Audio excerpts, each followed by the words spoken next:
Converting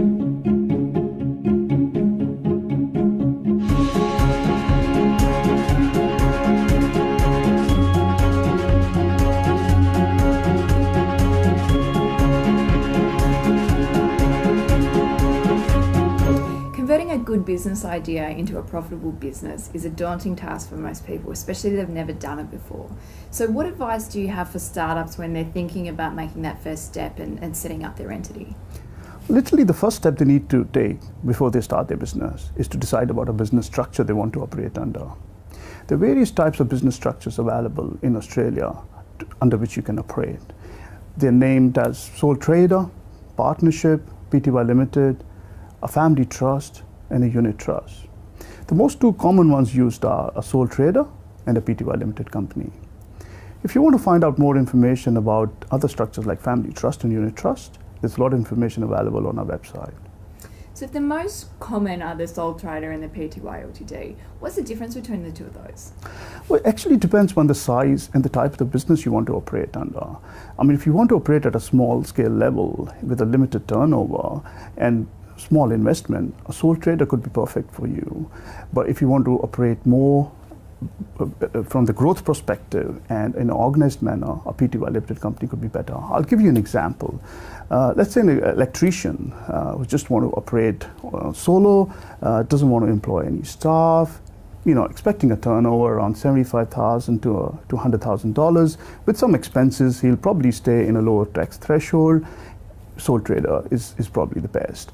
But if he wants to grow the business, probably want to employ more staff down the line, looking at having partners in the business, looking at financing or more investments down the line, probably a PTY Limited company is the best way to go.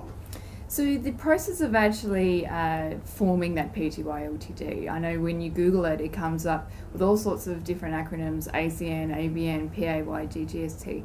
What do all of those mean, and how do we know if we need those? See, all the registrations are not applicable to every business.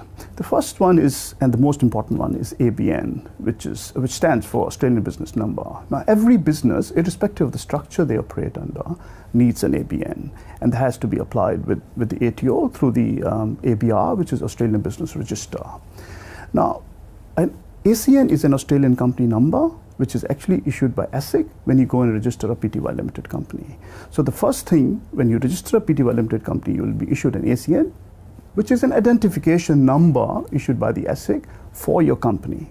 Now, you still need an ABN because every business or every entity or a structure needs an ABN. So you've set up a PTY Limited company, you'll still apply for an ABN, which is under ATO regulations to conduct your business.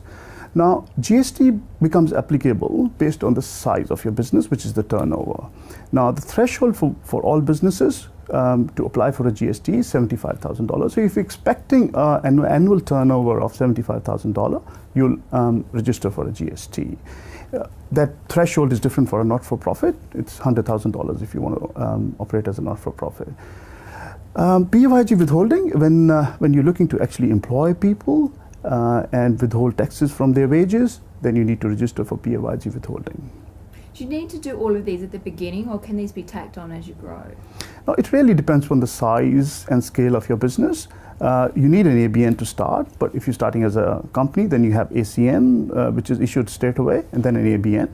Then you decide whether you're going to reach $75,000 threshold in that year. If you're not at the beginning, you might just, tag along and see where you're standing, and then you can apply for the GST later on if your turnover increases. And similarly, PAYG only if you start employing the staff as well.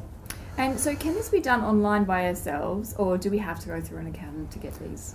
As a startup, you can definitely register these yourself online. Some of the most common websites to be considered are www.ato.gov.au, www.abr.gov.au, and www.asic.gov.au. The ASIC is to register a company, and the ATO and the ABR register are mainly to register for your ABN and the GST and the PAYG withholdings. Now, ASIC is actually also giving a facility to look for your domain availability when you're registering a company or you're checking for your name availability, which is very handy to look for.